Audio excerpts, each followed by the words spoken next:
सांसद, पूर्व सांसद, सरकार के मंत्री भी आए। यूनिवर्सिटी रिसर्च करती है, किसानों के लिए बहुत कुछ करती है, देती भी है।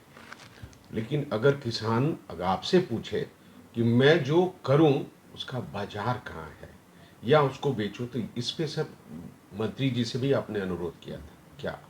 देखिए, एक बहुत बड़ा ये विषय है। निश्चित रूप से हमारे किसी विश्वविद्यालय ने आज के समय में हमारे पास तमाम ऐसी तकनीक हैं, वेराइटीज़ हैं, टेक्नोलॉजीज़ हैं, इनोवेशंस है, नवाचार बहुत ज़्यादा है। हम लोगों के पास आज 27 पेटेंट हैं। लेकिन जो आपने बात कहा कि बाज़ार कहाँ है, देखिए इनोवेशन जब हम करते हैं, जो कृषि में इनोवेशंस होता है और जो कृषि से हट के जितने और ऑर्गेनाइजेशंस हैं वो इनोवेशंस करते हैं, दोनों बहुत डिफरेंट है।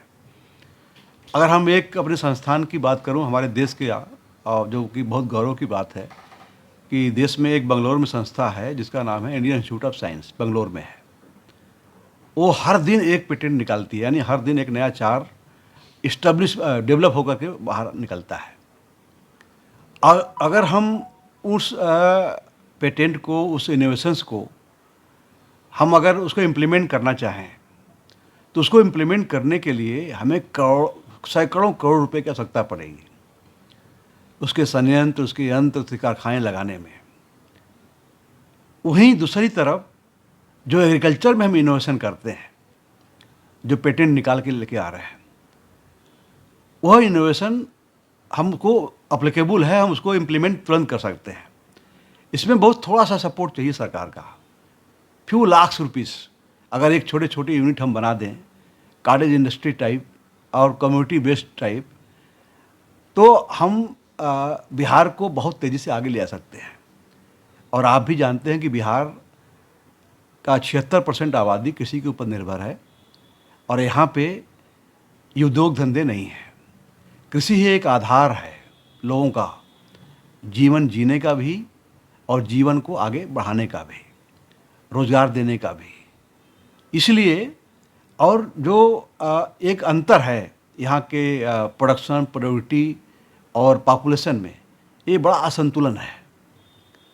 उसको सब ध्यान में रखते हुए जो बिहार राज्य की एक इकलौती कृषि विश्वविद्यालय सबौर भागलपुर में है, यह बहुत तेज़ी से काम कर रही है।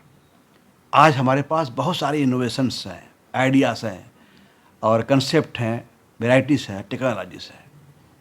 हम यहाँ पे थोड़ा सा लाचार हो जाते हैं, हम यहाँ पे कमज़ोर हो जाते हैं कि ये टेक्नोलॉजी डेवलप करने के बाद अगर वो जब तक ट्रांसलेट ना हो, तब तक मैं भी ये समझता हूँ कि हमारा भी समय बर्बाद हुआ है। इसीलिए अभी किसान मेला के दरमियान जो हमारे माननीय कृषि मंत्री हैं, मैं उनसे एक दरख्वास्त की और उनके सामने अपने बातों को रखा भी कि जो कृषि में नवाचार होते हैं उसको इम्प्लीमेंट करने में बहुत ज़्यादा पैसा की आवश्यकता नहीं होती है। आप इसीलिए आपसे मेरा आग्रह होगा, माननीय मंत्री से आग्रह मैंने किया कि एक इंडस्ट्री और साइंटिस्ट का इंटरफेस हो जाए, एक मीटिंग हो जाए, हम अपनी तकनीक को आपके सामने रखेंगे, उसमें से आप खुद सेलेक्ट कर लें कि कौन सी टेक्नोलॉजी आप कैसे और कौन से एरिया में ले आ सकते हैं। यह विश्वविद्यालय बिहार राज्य का इकलौता विश्वविद्यालय है और आप ही ने बनाया, यानी आप ही लोगों ने बनाया है। रोड मैप का फायदा भी मिलेगा। हाँ, और किसी रोड मैप जो बना है उसी के अनुसार हम काम करते रहे और हम तेज़ी से आगे बढ़ते रहे। ये किसी रोड मैप का ही आज कमाल है कि हम प्रोडक्शन प्रोडक्टिविटी में बहुत आगे कई फसलों में हम देश में नंबर 1 पे हैं, कई में हम अग्रणी राज्य हैं। जैसे हम बात करें मखाना में हम नंबर 1 पे हैं, लीची में हम नंबर 1 पे हैं, शहद में बहुत तेज़ी से आगे बढ़ रहे हैं, फल में हम तीसरे चौथे नंबर पर हम रहते हैं, सब्जी में हम बहुत तेज़ी से आगे बढ़ रहे हैं। अब ज़रूरत है नए क्रॉप्स की, न्यू क्रॉप्स की, कैश क्रॉप की, नकदी फसलों की, चाहे हमारे फील्ड क्रॉप्स हो, चाहे तिलहनी क्रॉप्स हो, चाहे दलहनी फसल हो, इसको लेकर चाहे इंडस्ट्रियलाइजेशन की जरूरत है। देखिए, मैं फिर भी यही बोल रहा हूँ कि हमें छोटे छोटे उद्योग की आवश्यकता है। इंडस्ट्रियलाइजेशन बहुत बड़ा वर्ड है, हम उस पर हम नहीं जाते हैं। छोटे छोटे चीज़ अगर हम बना लें, जैसे मान लीजिए आपका स्ट्रॉबेरी है। स्ट्रॉबेरी बहुत ही आई मीन बहुत ज़्यादा इनकम देने वाला फल है। अब स्ट्रॉबेरी के पौधे कब तैयार करेगा? तकनीक तो विश्वविद्यालय देगा, लेकिन पौधे तैयार करना, तो क्या पौधे तैयार करने के लिए बहुत इंडस्ट्री बड़ी की आवश्यकता है? बिल्कुल नहीं है। इसी तरह से अन्य चीज़ों की जो जैसे मतलब मिलेट्स है, मिलेट्स को अगर हमें अपने व्यापार से जोड़ना है तो मिलेट्स के प्रोडक्ट निकालने पड़ेंगे। सिर्फ मिलेट्स पैदा करके किसानों को भला नहीं होने वाला है। जब तक हम प्रोसेसिंग और उसका फूड वैल्यू यानी फूड चेन में डेवलप न करें, न्यूट्रिशन वैल्यू उसको देख करके हम वैल्यू एडिशन नहीं करेंगे, जब प्रोडक्ट नहीं निकालेंगे, तो हमने प्रोडक्ट भी निकाला उसका।